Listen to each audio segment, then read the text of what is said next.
Hello and welcome students, Gyanjyoti coaching সেন্টারের পক্ষ থেকে তোমাদের সকলকে আরও একবার স্বাগত। তোমাদের আজকে যেই সিলেবাসটা নিয়ে আলোচনা করব সেটা হচ্ছে মেজর এডুকেশন। তোমাদের ফার্স্ট সেমিস্টারের এডুকেশনের যে সিলেবাসটা আছে সেটা কিন্তু নিয়ে আমি আজকে আলোচনার বিষয় বা সেটা নিয়েই আজকে আমি আলোচনা করব। আলোচনার পূর্বে যাওয়ার আগে আমি তোমাদের একটু বলে নিতে চাই, তোমরা যারা এই সেমিস্টারে আমাদের জ্ঞানজ্যোতি কোচিং সেন্টারের সাথে যুক্ত হতে চাও তোমাদের সকলকে কিন্তু স্বাগত। এবং আমাদের সাথে সরাসরি যুক্ত হতে গেলে কিন্তু তোমাদেরকে কর্নারে দেওয়া দুটি নাম্বারের মধ্যে যে কোনো একটি নাম্বারে কিন্তু কল করে নিতে হবে। এই নাম্বার দুটি হলো আমাদের জ্ঞানজ্যোতি কোচিং সেন্টারের অফিসিয়াল হেল্পলাইন নাম্বার। এই দুটি নাম্বারের মধ্যে যে কোনো একটি নাম্বারে কল করলে তোমরা তোমাদের কোর্স ফি রিলেটেড নিশ্চয়ই অনেক কোয়ারিজ থাকবে, সমস্তটাই কিন্তু এই দুটি নাম্বারের মধ্যে যে কোনো একটি নাম্বারে কল করবে, তোমরা তোমাদের সলিউশন পেয়ে যাবে। কথা না বাড়িয়ে কিন্তু আমি একেবারে আজকে আমার আলোচনার বিষয়ে চলে আসি। দেখো, তোমাদের সিলেবাসে দেওয়া আছে ফাউন্ডেশন অফ এডুকেশন, ঠিক আছে, মানে মুদ্রা কথা হচ্ছে ফাউন্ডেশন অফ এডুকেশন, এবং এটার মধ্যে এবার ইউনিট 1, 2, 3, 4 এভাবে কিন্তু করে দেওয়া আছে। এবার প্রত্যেকটা ইউনিটে কি আছে সেটা নিয়ে একেবারে আমি আলোচনা করছি। দেখো, ইউনিট 1 এ আছে ইন্ট্রোডাকশন টু এডুকেশনাল ফিলোসফি, ঠিক আছে, ইন্ট্রোডাকশন টু এডুকেশনাল ফিলোসফি যেটা হচ্ছে শিক্ষাগত দর্শনের ভূমিকা, এটার সাথে হচ্ছে একটা ইন্ট্রোডাকশন যে ব্যাপারটা আছে ইউনিট 1 এ সেটা আছে, এবং এটার মধ্যে আবার ABCD আছে। তাহলে এতে কি আছে? Meaning, nature, scope of education, মানে হচ্ছে শিক্ষার মানে কি, তার প্রকৃতি কি, তার স্কোপ কি রয়েছে সেটা দেখতে হবে। এরপরে আছে বিতে আছে individualistic and socialistic aims of education, ঠিক আছে, যেটার মধ্যে তোমরা পেয়ে যাচ্ছ হচ্ছে শিক্ষার স্বতন্ত্র এবং সমাজতান্ত্রিক লক্ষ্য। সিতে রয়েছে meaning, nature and scope of educational philosophy, এবং ডিতে রয়েছে relation between education and philosophy, মানে শিক্ষা এবং দর্শনের মধ্যে যে সম্পর্কটা আছে সেটা আছে, এবং meaning nature and scope of educational philosophy সেটা পাচ্ছ, এবং ডিতে চলে আসলো relation between education and philosophy. হয়ে গেল ইউনিট 1 কমপ্লিট। ইউনিট 2 দেখো, ইউনিট 2 তে কি করতে হবে? Introduction to educational sociology.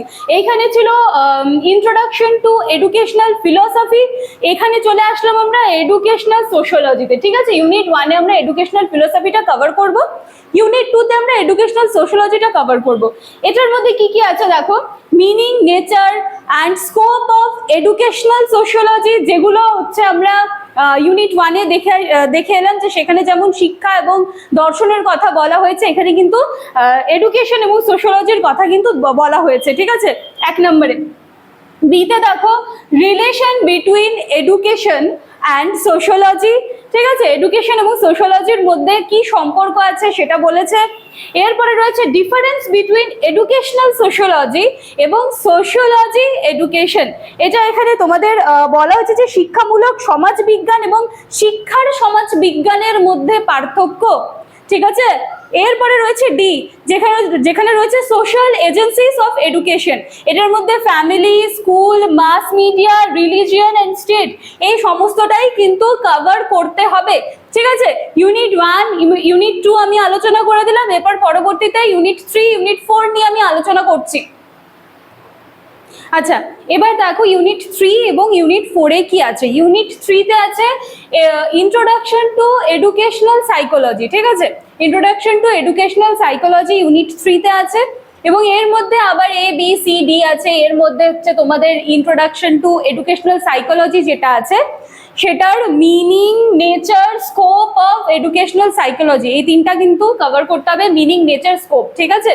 বিতে রয়েছে relation between education and psychology, শিক্ষা এবং সাইকোলজির মধ্যে যে সম্পর্কটা আছে সেটা তোমাদেরকে কভার করতে হবে।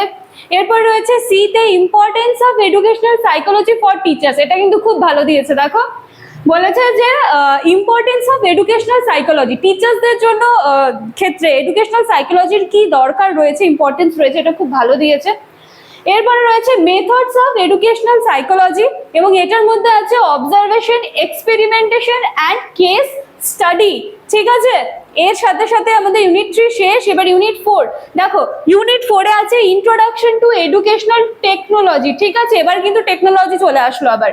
এবার এটার মধ্যে কি কি কভার করতে হবে? Same meaning, nature, scope of educational technology, বিতে আছে relation between technology in education and technology education, ঠিক আছে। খুব সুন্দরভাবে দেওয়া আছে জিনিসগুলো। এবার দেখো সিতে আছে অ্যাপ্রোচেস অফ এডুকেশন টেকনোলজি, এবং এটার মধ্যে আছে হার্ডওয়্যার, সফটওয়্যার অ্যান্ড সিস্টেম, এবং ডিতে আছে role of ICT in education. যখন আমরা ক্লাস করব এর প্রত্যেকটার বাংলা মানে আগে আমরা জানবো, আমরা প্রত্যেকটার বাংলা মানে শিখবো। কারণ অনেকেই বলো যে ইংলিশে দেওয়া থাকলে বাংলা মানেগুলো বুঝতে অসুবিধা হয়, বা অনেকের বাংলায় দিয়ে দিলে তার ইংলিশ টার্মগুলো বুঝতে অসুবিধা হয়, সেজন্য সবটাই কিন্তু আমি কভার করিয়ে দেওয়ার চেষ্টা করব। তো চলো, এর সাথে সাথে কিন্তু আজকে তোমাদের সিলেবাসটা কমপ্লিট হয়ে গেল। খুব তাড়াতাড়ি আমি এগুলোর উপরে কিন্তু ক্লাস নিয়ে আসবো। আশা করছি তোমরা আগের বারের মতো এবারেও আমাদের পাশে থাকবে। চলো আর কথা না বাড়িয়ে দেখা হচ্ছে নেক্সট দিনের ক্লাসে। ভিডিওটি ভালো লাগলে লাইক, কমেন্ট, শেয়ার, সাবস্ক্রাইবের আশা রাখলাম। Thank you.